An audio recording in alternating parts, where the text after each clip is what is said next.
코로나로 인해서 성탄절 행사도 축소되고 취소되고 조용히 보내야 하는 상황 속에 있습니다. 연말 되면은 성탄 카드도 많이 받고 또 보내기도 하고 연합장도 보내고 받기도 하고 그리고 서로 축복하고 함께 교제하는 풍성한 은혜들이 있었지만 코로나 상황 속에서 우리가 조금 위축되고 무엇을 어떻게 해야 되는지 참으로 안타까운 상황 속에 있습니다. 제가 어릴 때 성탄절 하루를 위해서 12월 내내 들뜨고 기쁘고 행복한 그러한 날이었습니다. 성탄절 발표를 마치고 나면 24일 밤 크리스마스 이브는 의리 밤을 새는 전통이 있었었고요. 이제 도시에서는 찾아보기 힘들지만 새벽송을 돌면서 또 성도들의 가정을 찾아가서 새벽송 찬양을 드리면서 축복하고 새해 하나님의 복 많이 받으라고 하면서 덕담을 나누는 그러한 아름다운 추억들이 우리에게 있었습니다. 그러한 전통과 그러한 행복의 그런 시간들이 오늘날 우리가 많이 갖지 못하지만 그래도 성탄절은 어김없이 다가오고 있다는 것입니다.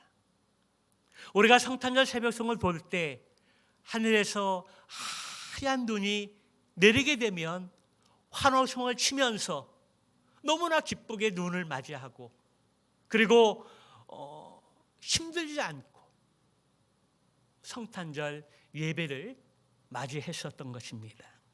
아마도 여러분들도 모두 이 같은 아름다운 추억들이 아마도 있을 것입니다.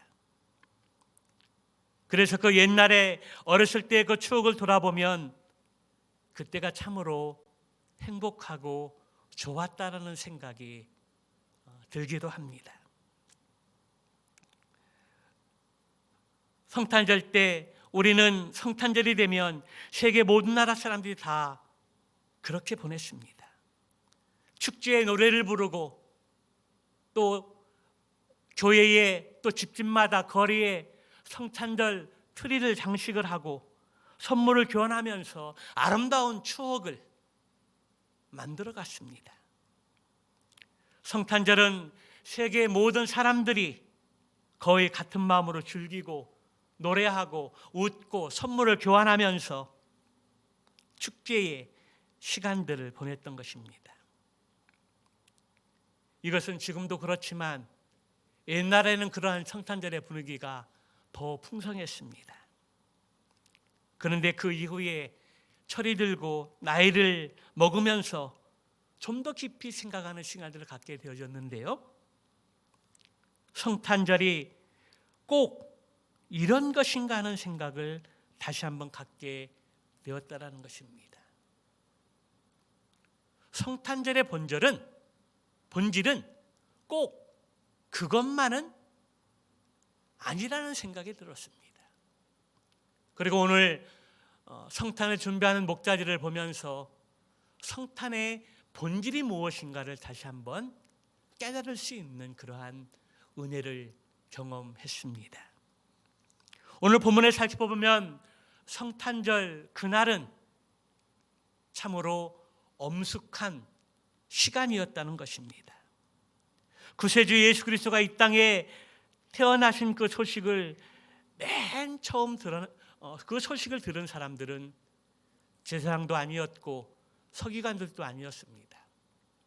하나님의 말씀을 연구하고 또 그 말씀을 가르쳐주는 율법사들도 랍비들도 아니었다라는 것입니다. 이 성탄절에 가장 기쁜 소식을 제일 먼저 들었던 사람들은 들 밖에서 성 밖에서 양들을 치는 목동들, 목자들이었습니다. 여러분, 이 목동들은 누구였으며 이 사람들이 누구였기에 메시아 예수 그리스도의 탄생의 소식을 가장 먼저 들을 수 있는 그 축복을 경험할 수 있었을까요? 첫째로 목자들은 세상에서 소외된 사람들이었습니다. 목자들은 당시 예루살렘이나 도심에서 멀리 떨어진 광야나 산지에서 그리고 벌판 같은 곳에서 양들을 치며 야영을 하며 살아가는 사람들이었습니다. 그러기에 예루살렘에서 진행되었던 유월절이나 큰 절기와 행사들을 참여할 수 없었던 그러한 축제의 삶 속에서 소외되었던 사람들이었던 것입니다. 무시되고 소외되고 도외시되는 그러한 사람들이었다는 것입니다. 그런데 여러분, 참으로 놀라운 것은 성경에서 말씀해 주셨던 메시아 예수 그리스도의 탄생의 소식을 다른 어느 부류보다도 가장 먼저 이 기쁨의 소식을 듣게 되었다는 것입니다. 어떻게 보면 메시아 탄생을 제일 먼저 알았어야 할 부류들은 제사장들이나 서기관들 혹은 특권 계층의 사람들이었을지 모릅니다. 왜냐하면 그들은 그 사회의 기득권자들이었고 종교적인 전문가들일 뿐만 아니라 그 사회의 지식계층의 부류들이었습니다. 그런데도 정작 그들은 메시아가 탄생되어지는 과정 속에서 철저히 무시되었고 또 대중들은, 백성들은 관심조차 없었던 것입니다. 그러나 그 한량한 벌판에서 양이나 치면서 살았던 목동들에게 메시아 탄생을 제일 먼저 들을 수 있었던 것은 전적인 하나님의 은혜요 기적이었던 것입니다. 이것이 바로 성탄의 신비입니다. 이것은 메시아가 이 땅에 오신 목적을 아주 분명하게 시사해 주는 부분이라고 할 수 있습니다. 주님이 이 땅에 오신 목적은 이같이 무시되고 소외된 사람들에게 또 찾아가서 그들을 위로해 주고 그들을 소망 가운데 세워주는 주님이셨기 때문입니다. 그의 탄생의 장소가 마국간이라는 사실이 또한 이러한 것을 뒷받침해 주고 있습니다. 그래서 성탄절은 무엇보다도 먼저 교회가 소외된 사람들을 찾아가서 위로하고 또 귀한 것들을 나누고 전하면서 함께하는 그런 시간들을 가져야 하는 것이 마땅합니다. 그래서 우리 교회에서는 25일 성탄절 예배를 찬양 예배로 드리면서 할 수만 있다면 믿지 않는 가족들뿐만 아니라 소외된 이웃들을 초청해서 함께 예배 드리기를 소망합니다. 그러나 코로나 때문에 이조차도 쉽지가 않습니다.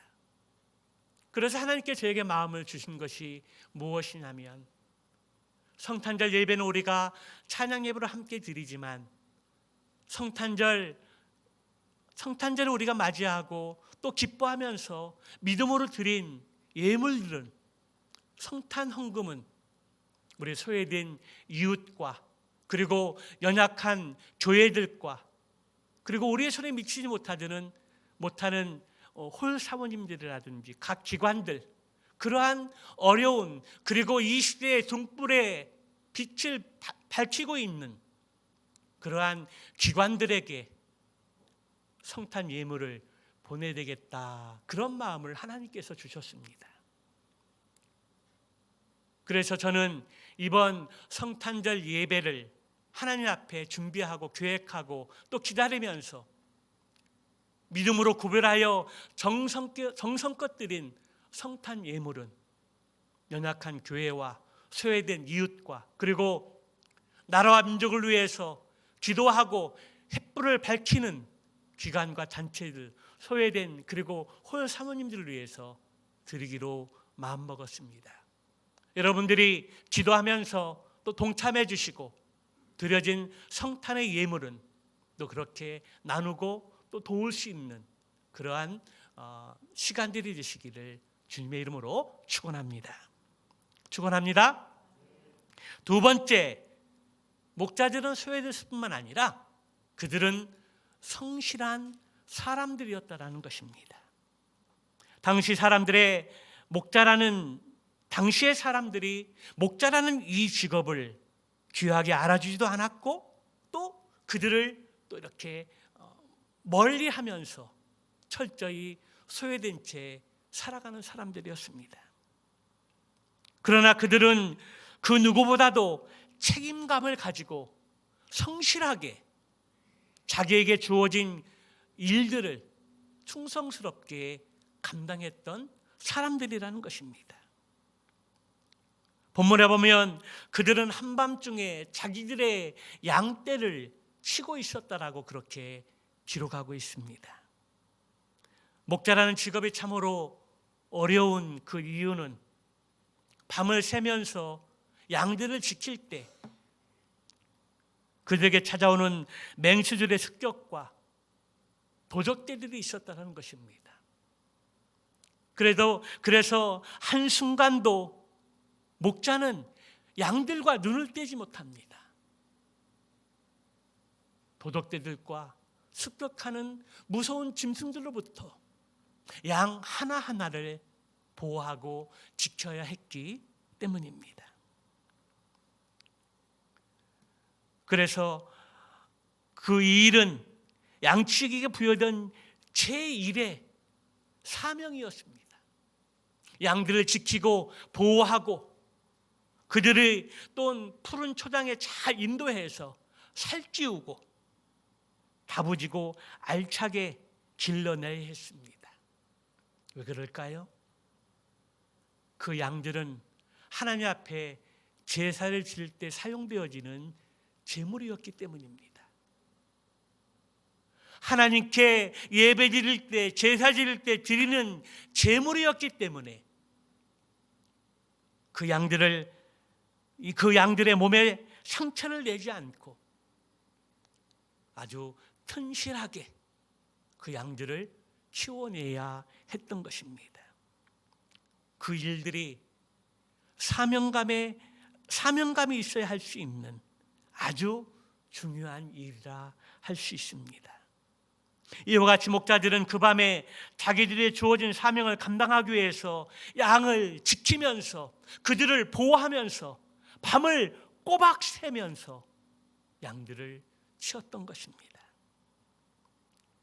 자기들의 할 일을 성실하게 수행하고 있던 그 어느 날 밤에 천사들이 찾아와서 목자들에게 메시아 탄생의 소식을 전해주었던 것입니다. 할렐루야! 우리가 세상을 살면서 무슨 일을 종사하든지 사명감을 가지고 일하면서 살아간다는 것이 얼마나 큰 축복인지 모릅니다. 학생은 학생의 본분에 맞게 공부를 열심히 하는 것이 학생의 본분이요 사명입니다. 직장인들은 또 사업하시는 분들은 자기에게 주어진 그 일터에서 위의 사람들에게 순종하면서 자기의 주어진 일들을 성실하게 잘 감당하는 것이 본분이라는 것입니다. 또 교회의 봉사자들은 어떠한 상황이든지 어떠한 환경이든지 자기에게 주어지고 또 교회에서 위임되어진 그런 일들에 대해서 최선을 다하면서 성실하게 자리를 지키는 것이 또 봉사자들의 본분이라는 것입니다. 그리고 우리 성도들은 코로나 상황 속에서도 지구가 멸망한다 할지라도 하나님이 우리를 부르신 예배자로서 예배를 드리는 것이 우리 성도의 본분이라는 것입니다. 이 세상에서 사람을 평가하는 데 가장 중요한 기준의 하나는 그 사람의 성실함입니다. 나의 직분, 나의 위치, 나에게 무엇을 맡겨주셨든지 간에 어떠한 환경 속에서 어떠한 상황 속에서 코로나의 어려운 상황 속에서 굴하지 않고 성실하게 그 자리를 지키며 그 자리 앞에서 하나님 앞에 영광 돌리는 모습이라 할 수 있습니다. 하나님께서는 그러한 사람들을 귀하게 여기시고 또 그러한 사람 통해서 하나님이 역사하시는 것을 믿습니다. 세계적인 부호 록펠러라는 사람이 있습니다. 그러나 그 사람은 장래성이 보이지 않는다는 그 이유로 인해서 사랑하는 여인으로부터 버림을 받았습니다. 그렇지만 그 후에 그는 백만장자가 되어서 세 가지 면에서 기적을 일으켰는데요. 첫째 기적은 가장 가난했던 사람이 가장 큰 부자가 되었다는 것이고, 또 그가 가지고 있던 많은 돈을 다른 사람에게 많이 구제했다는 것입니다. 그리고 하나는 재벌 중에서 장수하여 98세까지 살았다는 것입니다. 그리고 훗날에 자서전에서 그가 이러한 이야기를 한 적이 있습니다. 그 같은 일을 할 수 있었던 동기가 무엇입니까? 라고 물었을 때에 자서전에 보게 되면 그것은 내가 매일 성경을 읽으면서 바르게 살고 부지런하며 내게 주어진 일을 하나님께서 특별히 나에게 허락하신 일이라고 하고 생각하고 성실하게 일을 했기 때문이다 라고 고백했던 것입니다. 여러분, 하나님께서 성탄의 기쁜 소식을 전하실 때에 그 많은 사람들 다 지쳐두고 양을 치던 목동들에게 들려준 까닭이 무엇일까요? 단순히 그들이 가난하고 소외계층의 사람들이기 때문에 하나님이 불쌍해서 궁휼히 여기셔서 그들에게 성탄의 기쁜 소식을 전해주었을까요? 예, 물론 그런 부분도 있을 수 있습니다. 그러나 더 중요한 것은 목자들에게 성탄의 기쁜 소식을 전할 수 있었던 가장 중요한 요소의 하나는 그들이 성실했기 때문이라는 것입니다.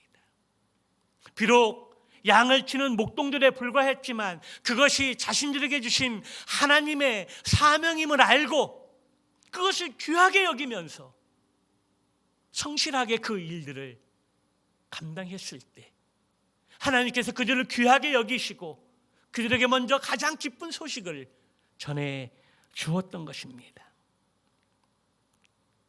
하나님은 성실한 사람을 기뻐하십니다. 하나님은 세상에서 성실하게 살아가는 사람들을 귀하게 여기신다는 것입니다. 자신의 생명을 걸고 누가 보든 보지 않든 성실하게 그 일들을 감당했을 때 하나님 목자들을 귀하게 여기셨던 것입니다. 하나님은 다윗을 일컬어서 하나님 마음에 합한 자라고 그렇게 말씀한 적이 있었는데요. 다윗도 전직 목동 목차 출신입니다. 그도 양치기를 하면서 악한 짐승으로부터 도둑들로부터 또 사제 입을 찢으면서까지 싸우면서 양 한 마리 한 마리를 지켰을 때에 그의 성실함을 보신 하나님께서 그를 들어서 이스라엘의 왕으로 그리고 목자로 다윗을 세워주셨던 것입니다. 그렇습니다. 우리가 어디에 위치에 있든지 무슨 일을 하든지 우리는 우리의 맡겨진 그 일에 대해서 성실한 모습으로 최선을 다하는 저 여러분들의 삶이 되시기를 주님의 이름으로 축원합니다. 마지막으로 목자들에게는 메시아 대망의 신앙이 있었다라는 것입니다.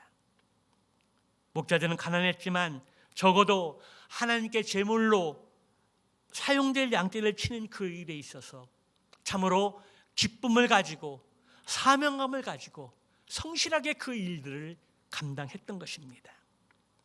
그러면서도 한편으로는 메시아를 대망하는 간절한 소망이 그들에게 있었다는 것입니다. 목자들은 한적한 들에서 양을 치면서 자꾸만 허물어져가는 조국을 바라보면서 안타깝게 생각을 했습니다. 로마에게 속국당하고 자유를 박탈당하고 그리고 희망 없이 살아가는 민족을 보면서 목자도 가슴 아파하면서 나라와 민족을 위해서 기도하면서 구약 성경에서 예언했던 그 메시아를 대망하며 기다리고 있었다는 것입니다. 신앙의 결실은 언제나 심는 자만이 거두게 되어져 있습니다. 심지 않는 사람은 거둘 수 없다는 것입니다. 목자들에게 메시아를 대망하는 신앙이 없었다면 하나님이 누구보다도 먼저 성탄의 소식을 그들에게 전해주실지 만무합니다. 그 어느보다도 먼저 목자들에게 이 기쁜 소식을 전할 수 있었던 것은 그들이 그만큼 메시아 대망의 큰 그 기다림을 가지고 기다렸기 때문에 가능했다라는 것입니다. 그렇습니다. 하나님의 은혜를 기다리는 자에게 먼저 주시고 응답하시는 줄 믿습니다. 누가복음 2장의 말씀을 보게 되면 시므온이라는 선지자와 안나라는 노 선지자가 나오게 되는데요. 그들이 나이 많아서 참으로 힘겨운 인생의 삶을 살아가면서도 그들의 마음 가운데 메시아 대망의 그러한 기다림이 있었다라는 겁니다. 그들이 죽고 싶어도 죽을 수 없었던 단 한 가지 이유는 그들이 메시아를 보기 전에는 죽을 수 없었던 것입니다. 그리고 어느 날 아기 예수님이 부모의 손에 의해서 정결 예식을 갖기 위해 난지 8일 만에 할례 예식을 갖기 위해서 성전의 문에 들어서게 되었을 때에 직감적으로 시므온은 저 아기가 하나님께서 예배하신 메시아 예수 그리스도인 것을 알게 되어졌던 것입니다. 그래서 아기를 안고 하나님을 찬양하면서 그 부모들을 축복하는 것들을 보게 됩니다. 안나라는 여인, 일찍 사랑하는 남편을 잃고 주야로 금식하면서 성전을 떠나지 않고 메시아 대망의 소망을 기다리고 있었을 때에 성전에 들어오는 그 순간, 아기 예수님이 부모의 손에 의해서 성전에 들어오는 그 순간 직감했습니다. 메시아 예수 그리스도인 것을 직감하고 달려나아가서 메시아를 기다리는 세상의 사람들에게 메시아의 소식을 전했다라는 것입니다. 그래서 성탄절을 기다리고 바라는 대망의 삶이 있는 사람들에게만 이 성탄절이 의미가 있고 또 축복이 있고 뜻이 있는 날입니다. 제사장이나 그 밖의 종교 지도자들 다 제쳐놓으시고 들에서 양을 치며 초라하게 살아오게 된 목자들에게 성탄의 소식이 전해진 데는 이 같은 메시아 대망의 소식이 있었기 때문에 그들에게 가장 먼저 전해졌다는 것을 알아야 합니다. 그렇다면 사랑하는 성도 여러분, 오늘날 조국의 어려운 현실을 바라보면서 여러분들은 무엇을 생각하고 무엇을 위해서 기도하고 계십니까? 우리는 다시 오실 예수 그리스도의 재림의 소망을 가지고 재림의 예수 그리스도를 바라보면서 대망해야 한다는 것입니다. 이 땅에 하나님의 공의가 정의가 바르게 세워지고 아직 예수를 믿지 않는 많은 사람들이 하나님 앞에 나와서 회개하고 구원받을 수 있도록 우리가 기도해야 한다는 것입니다. 우리는 오신 예수님을 기다리는 것이 아니라 다시 오실 그 예수님을, 재림하실 그 예수님을 기다리면서 나라와 민족을 위해 기도하고 또 그들이 모든 사람이 구원받는 것이 하나님의 뜻인 것을 알고 그 하나님의 또 역사 앞에 순종해야 하는 것입니다. 목자들과 시몬과 안나가 메시아의 대망의 신앙으로 오실 예수님을 기다렸다면 오늘날 우리는 다시 오실 재림하여서 다시 오실 예수 그리스도를 기다리면서 바라고 원하고 또 소망하면서 다시 오실 예수님을 기다려야 한다라는 것입니다. 목자들이 이러한 대망의 신앙을 가지고 천사들이 전해준 기쁜 소식이 무엇이었습니까? 11절 말씀에 보면 오늘 다윗의 동네에 너희를 위하여 구주가 나섰으니 곧 그리스도 주시니라. 아멘. 들판에서 목자들이 밤에 양떼를 치고 있을 때 주의 천사들이 갑자기 그들 앞에 나타났던 것입니다. 그리고 주의 영광이 그들을 둘러 비추자 목자들이 너무 당황하면서 두려워했습니다. 그때 천사들에게 목자들에게 전해준 기쁜 소식이 무엇입니까? 우리 10절 11절 같이 보도록 할까요? 같이 봅니다. 시작. 무서워하지 말라. 보라, 내가 온 백성에게 미칠 큰 기쁨의 소식을 너에게 전하노라. 오늘 다윗의 동네에 너희를 위하여 구주가 나섰으니 곧 그리스도 주시니라. 할렐루야. 여러분, 한밤중에 양을 치는데 어두운 광에 나타났던 천사들이 무서워 놀라는 목자들에게 전해준 소식이 무엇입니까?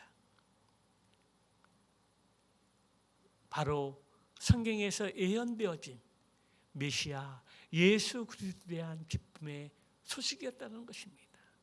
여러분, 천사들 목자들을 놀래키기 위해서 짠 하고 나타났을까요?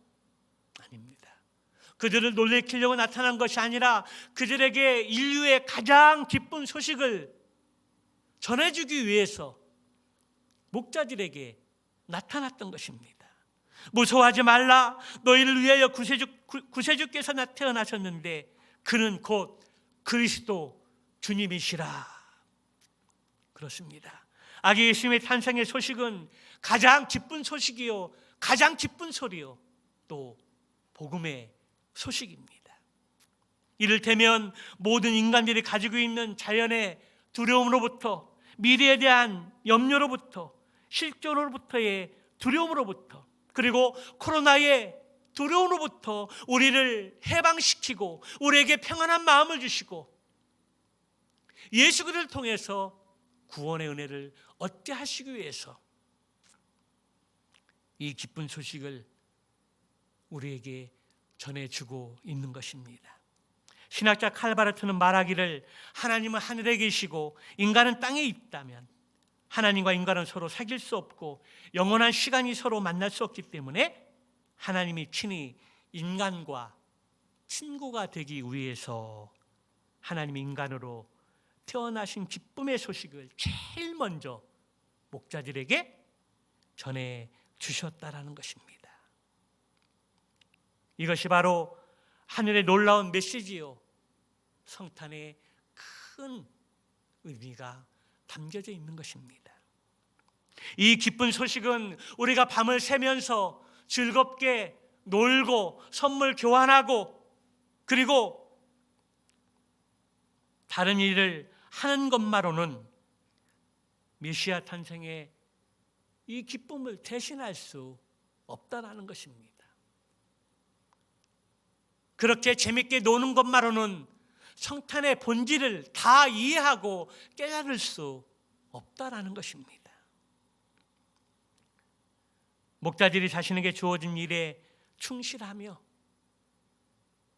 메시아의 대망의 신앙을 가지고 기다리게 되었을 때에 천사들로부터 놀라운 메시아 탄생의 소식을 전해 들을 수 있었던 것입니다. 사랑하는 성도 여러분, 올해도 어김없이 코로나 상황 속에서도 성탄절은 점점 다가오고 있습니다. 세상이 어수선하고 코로나의 두려움이 완전히 사라지지 않은 이때에 우리에게 성탄의 소식은 들려지고 있다는 것입니다. 이러한 상황 속에서 올해 성탄절을 기다리면서 여러분들은 어떠한 모습으로 성탄을 준비하며 맞이하기를 원하십니까? 오늘 무엇보다도 목자들이 가졌던 그 신앙을 우리도 동일하게 갖기를 소망합니다. 그것이 무엇입니까? 목자들의 성실함입니다. 우리가 하나님과 사람 앞에서 참으로 성실했으면 좋겠습니다. 맡겨진 직분에 대해서, 우리에게 주어진 봉사의 일에 대해서 우선순위를 세우고 순종했으면 좋겠습니다. 그 순종의 모습이 성실함을 더해서 예배자의 삶을 살아가고 성실한 모습으로 우리가 하나님 앞에 영광 돌리는 그러한 삶을 살았으면 좋겠습니다. 코로나 상황 속에서도 어떠한 어려운 일이 우리를 못하게 한다 할지라도 타협하거나 포기하지 않고, 그럼에도 불구하고 성실한 모습으로 온전히 있어야 할 자리, 그리고 우리가 섬겨야 할 그 자리, 성실한 모습으로 나아가기를 축복합니다. 또 하나가 있다면 다시 오실 예수 그리스도에 대한 대망의 신앙입니다. 2020년 전에 이미 예수님께서는 우리를 구원하러 이 땅에 오셨습니다. 우리가 기다리는 예수님은 오신 예수님이 아닙니다. 다시 오실 메시아 예수 그리스도입니다. 다시 오실 그 예수 그리스도를 우리가 대망의 신앙을 가지고 기다렸으면 좋겠습니다. 구원하러 이 땅에 오신 2000년에 오셨던 예수님, 그러나 이제는 다시 오실 그 예수 그리스도의 대망을 기다리며 재림을 기다려야 한다는 것입니다. 그리고 나라와 민족을 위해서 기도할 때 목자들이 멸망해가는 이스라엘을 바라보면서 메시아를 대망했다면, 오늘날 우리는 바른 길을 가지 못하고 갈팡질팡하는 전국을 바라보면서 다시 오실 예수 그리스도의 재림을 소망하면서 나라를 위해서 힘써 기도하고 또 간구하는 가운데 이 성탄절을 맞이했으면 좋겠습니다. 2020년도 다가오는 이 성탄절에 다시 오실 그 예수님을 대망하고 바라보면서 성실한 모습으로 내 주어진 인생의 삶과 하나님이 나에게 맡겨주신 사명의 일들을 성실하게 감당하면서 성탄절을 맞이하고 또 예수님의 재림을 기다릴 수 있는 저와 여러분들의 신앙의 삶이 되시기를 주님의 이름으로 축원합니다. 기도하시겠습니다.